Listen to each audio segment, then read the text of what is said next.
The biggest turning point in stroke recovery is not when you're in the hospital. It's when you get home. It's when the support disappears and suddenly you don't know what to do next. The rehab professionals have left. Maybe your friends and family aren't coming around quite as much. Today, we are naming that moment when it shifts, when the shift goes to you, the survivor, and the care partner. What happens when recovery really stalls? And how do you find the therapists that help you get to that next step? What if you need that map to show you that better is possible? This episode is for stroke survivors and care partners wondering why everything feels harder after rehab ends. You're getting back into the day-to-day routine. Families are trying to figure out what's normal, what's expected, what's next, and what's missing.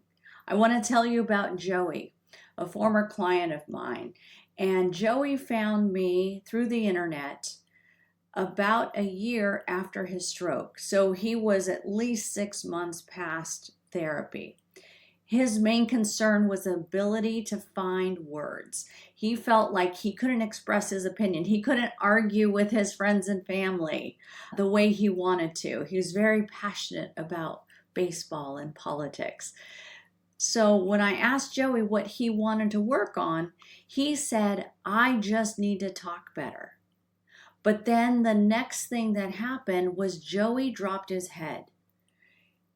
He admitted to himself that he was feeling ashamed. He was feeling ashamed and sad that he couldn't talk like he used to. And this is what got me. He says, "It's hurting my relationship with my wife, and I don't know how to make it better." Joey wasn't asking for word drills. He didn't want to just improve his ability to find words or say sentences. It's not just about the words, it's about reconnecting with the ones we love. He wanted to reconnect with his wife. And this is why he sought something different, why he wasn't going to the rehab down the street, why he wasn't going to the hospital for speech therapy, because he needed a shift. His quality of life depended upon his relationship with his wife. And so that's exactly what we focused on. We worked in the context of speech therapy, but in relationships, in starting conversations, in asking questions, in how does he show that he's listening to his wife and that he understands, so that they can get back to that back and forth conversation and reconnecting and talking about the things that were most important to them. We didn't treat his speech like a checklist of impairments. Instead, we focused on the connection that mattered most to him. When you leave rehab, therapy doesn't end, it changes. But nobody tells you how it changes or what to expect. You get a packet for sure. You get a packet of information with your next appointments or follow up with this therapist, or here's where you can get medical equipment, these kinds of things, a lot of concrete information. They maybe even gave you some specific referrals, but nobody walks you through what stroke and aphasia actually means for your life. They don't talk about how aphasia and stroke ripple through every aspect of your life: your spouse, your kids, your friendships, your job, your involvement in the community, how you get things done at home, running errands. What they don't talk about is the grief, the identity loss, the shame. Joey didn't lose speech. He lost his confidence. He lost his sense of self. And as a result, he began to hide away. He pulled back from life. So what no one prepares you for is this: there is no manual. But this episode is for you to help you walk through that. Let's talk real quick about spontaneous recovery. You've heard this term before. Your therapist, your doctor use the word spontaneous recovery or independent recovery. And what this refers to is the first 6 months after a stroke, where your brain has this amazing ability to do repairs. It can improve your arm, your leg, your speech, but it often doesn't go all the way. So the reason the stroke survivor has so much intensity in rehab, particularly in those first 6 months, is to maximize that spontaneous recovery, to accelerate it, to make it more complete.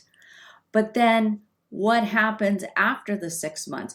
Your doctor may say in a follow-up visit, once you're home and after the 6 months has passed, that you're done. There is nothing more. But that is absolutely not true. That spontaneous period may have passed, it may have gone away, but this is where the real work starts. This is what we would refer to as dependent recovery. Your recovery is dependent upon you, your motivation, how much work you're willing to put in. Are you working with clinicians that can help you get to that next step? Clinicians that can help you process what you're feeling and your grief and your identity and your self-confidence. So this period of dependent recovery is ongoing. When I say that recovery never stops, it's true, but this part takes the extra work. What you're trying to get back is some of those brain's automatic functions, the automatic thinking that you need to have a conversation, the automatic walking or how you get dressed. You want to get to the point where you're not having to think through every single step for every single task that you do, whether it's taking care of yourself, doing things in the house, getting back to driving or work. It doesn't matter. Whatever your task is, you can make progress, but it's dependent on you, it's dependent on systems, and it's dependent upon the amount of work you're willing to put in. So I wanted to clarify what spontaneous or independent recovery is, which is typically that first 6 months, versus dependent recovery, where it depends on you and your systems and your support. So that's what Joey was looking for. He was looking for that next step. He was looking for hope, and that's what he got when he found us. So let's take a look at what actually helps. What helps you in this dependent recovery? You want to start early. You want to stay consistent, because therapy is most effective early, right? We are still outside of that spontaneous recovery, but your brain is still healing. And with the right approach, you can maximize neuroplasticity. You've heard me talk about this word before. Check out our library for other episodes that talk specifically about neuroplasticity. But even years later, progress is possible. So we want to focus on functional goals, real progress. If we're going to work on your word finding or words in a sentence or ordering a meal or texting, we have to put that into functional terms. What restaurants are you going to order at? What kind of food do you like? We're going to practice that. But outside of direct therapy, you have to put in the time, the energy, the effort. It takes a lot of hours.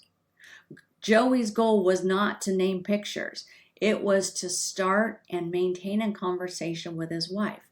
Once he could start with confidence, this conversation, the words would come, and so did the reconnection. So another important aspect is care partner involvement. But care partner involvement depends also on where they are in your recovery. And what do I mean by that? That has to do with all the new roles and responsibilities they have taken on. While you've been recovering from a stroke, they took on your roles and responsibilities. Think of it that way, stroke survivor. Your care partner, the person who's looking out for you, has taken on your roles and responsibilities so that you could focus on your rehab.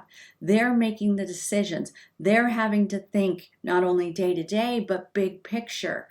They might have to be putting systems in place for caregiving, transportation, getting things fixed at the house, or getting things, improved, grab bars or equipment. I want you, survivor, to understand that your care partner is also going through their own rehabilitation. And the saddest part of it, they don't get a manual. They get thrown into this new role, and us as providers, as clinicians, just dump a bunch of stuff on them and expect them to do it. But your recovery is dependent upon their support and their ability to get you where you need to go, to help you find the right clinicians to work with. And it's about talking about what this stroke means to you. How did this stroke impact you? How did the stroke impact them? This is about having those open lines of communication. And when you have aphasia, or if I'm speaking to you, the care partner, if your survivor has aphasia, that makes it a lot more tricky, doesn't it? We have to talk about grief, identity, healing. We are not just running drills. This is about whole person support that matters. And I just want to give a shout out that if you are looking for that next step, why don't you consider telepractice? Right now, telepractice is amazing. We've had 5 years of telepractice since the beginning of COVID. Clinicians know how to do it. And if they don't, they're learning. I've been in telepractice for 11 years, and what an amazing opportunity to meet you where you are, regardless of geographic boundaries. If you can get online and navigate a computer, you can take advantage of telepractice, teletherapy, online treatment, and work with professionals that help you work not only on your speech and language, but help you through the whole rehab process and help your spouse or care partner through their part. So why do some families stall? Why do they think recovery is over? Number one, they don't understand spontaneous or independent recovery versus dependent. They think that recovery stops after 6 months, or they're hoping and wishing that things just get better, or they're doing tasks where they don't know how it applies to function. Why recovery stalls? Misunderstanding recovery timeline, lack of clear functional goals, passive approach to healing, disconnected therapy exercises, limited support system. And I'm not talking just about speech therapy. What about physical therapy tasks or occupational therapy tasks? Do you know why you are doing something? Do you know how to monitor if it's working for you? Do you know how to monitor and make adjustments? Has your clinician empowered you to take control of your rehab?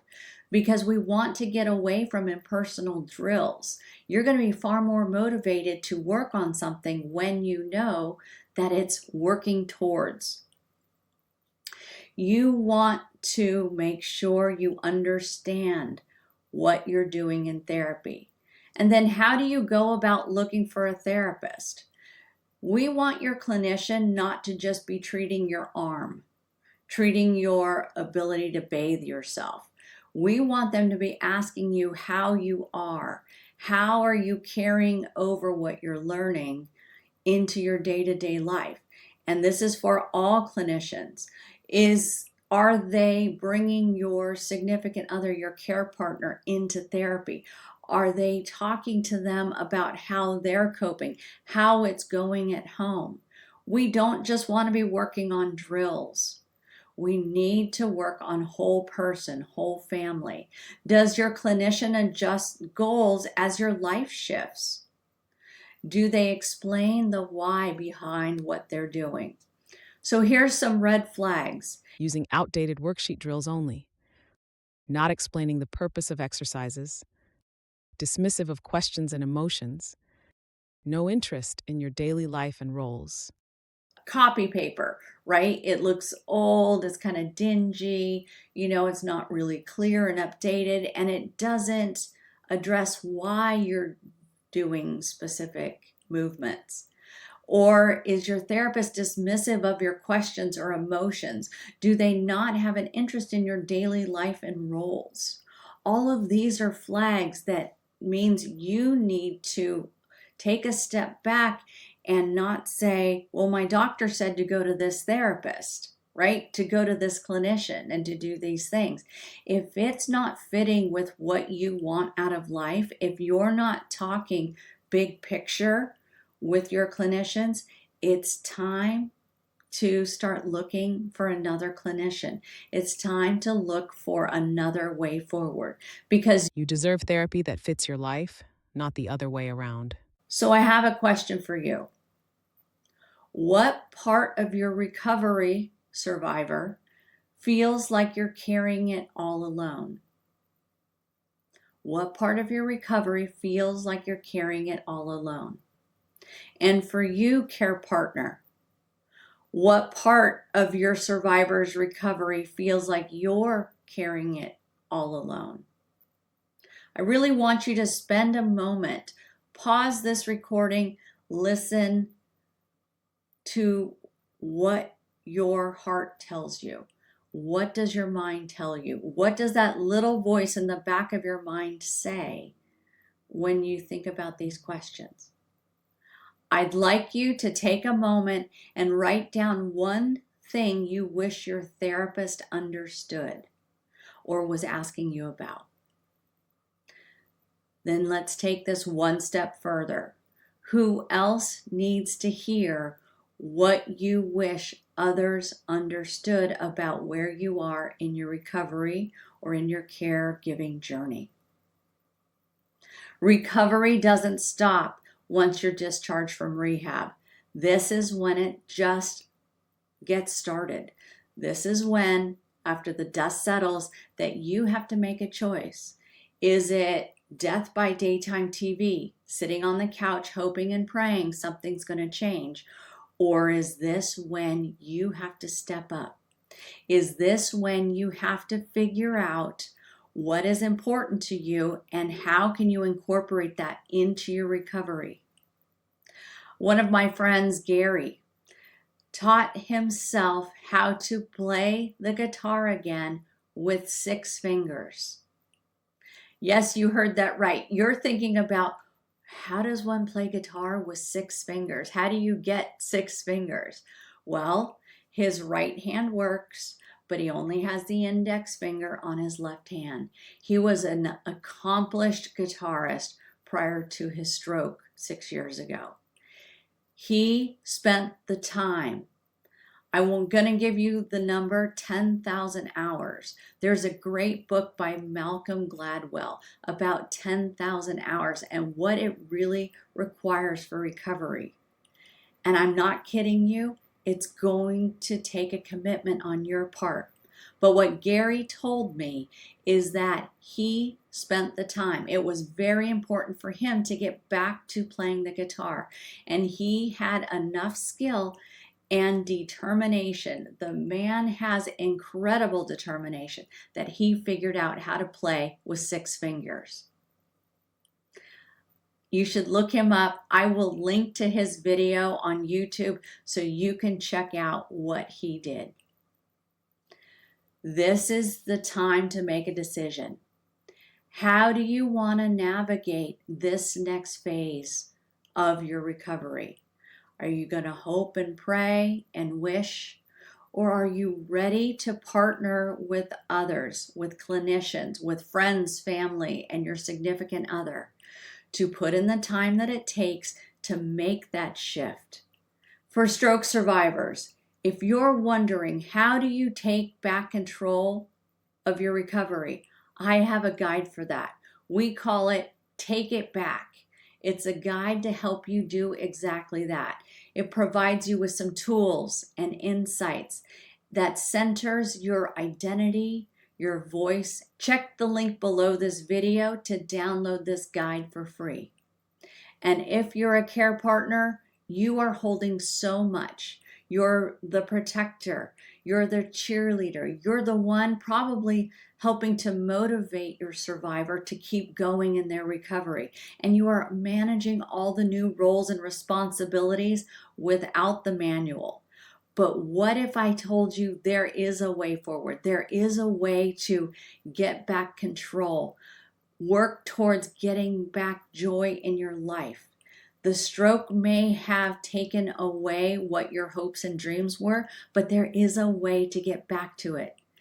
But you have to take the first step to understand what you're strong in and where you could use some help, support, and action steps to make it better. We created a care partner strengths wheel. It goes over 9 areas of your journey being a care partner that helps you visually see where you are, and we can guide you with the next steps. To get this wheel, it's free. The link is below in the description. Thank you for joining me on the Listen for Life Aphasia podcast. Grab your guides, they are down below. And until next time, listen for life and take back what matters.